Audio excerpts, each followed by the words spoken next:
महाराष्ट्र सायबरकडून प्रगती नावाचं जे अभियान चालू जात आहे, त्याच्या अनुषंगाने काही हॉटस्पॉट मोबाईल नंबर त्यांचे काही लोकेशन आमचे सायबर पोलीस स्टेशनला प्राप्त होते.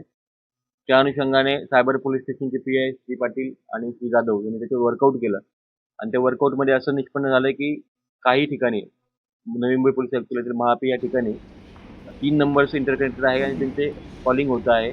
त्याचं टेक्निकल अनालिसिस त्यांनी केलं.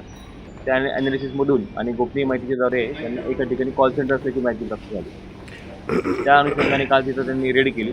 त्या रेडमध्ये असं निष्पन्न झालं की व्हेकल इन्शुरन्सच्या नावाखाली फेक कॉल सेंटर चालवलं जायचं आणि त्या अनुषंगाने लोकांना फसवलं जायचं.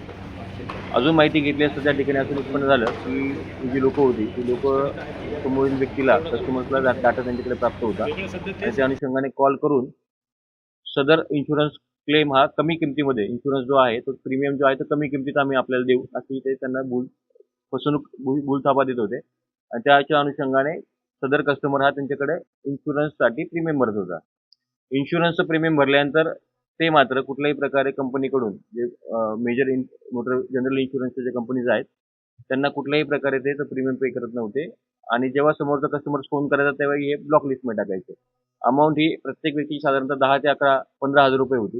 ही खूप मोठी अमाऊंट नसल्यामुळे सदरील व्यक्ती हा फोन करत राहायचा, परंतु यांच्याकडनं रिस्पॉन्स न मिळाल्यानंतर आणि कामाच्या याच्यामुळे तो व्यक्ती आपले पाठपुरावा सोडून द्यायचा. हा एक प्रकार निष्पन्न झाला.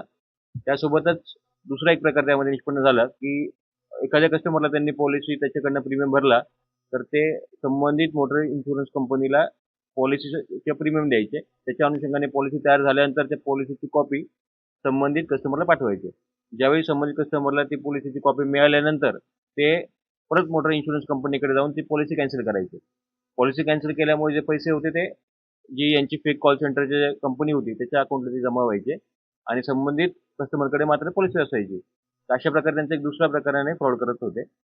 या सगळ्या तपासामध्ये आपल्याला असं दिसून आलं की जे मोबाईल नंबर तिथं मिळाले साधारणतः आपल्याला 26 त्या ठिकाणी मोबाईल फोन्स आपण जप्त केले.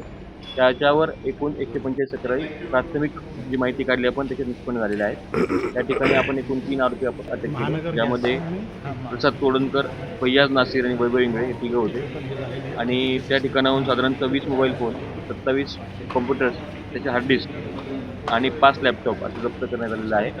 यामध्ये आरोपी जे होते ते तिन्ही आरोपी अटक करण्यात आलेले आहेत आणि इतर 32 एजंट्स जे ज्याच्यामध्ये ज्यांच्या थ्रू कॉल होत होते तर त्यांनाही आपण नोटीस दिलेल्या आहेत. अजून चौकशी चालू आहे. आतापर्यंत आपण जी माहिती काढली त्याच्यामध्ये साधारणतः 14,88,121 रुपयांची ती 145 तक्रारींमध्ये अमाऊंट दिसून आलेली आहे. अजून चौकशी करतो आहे.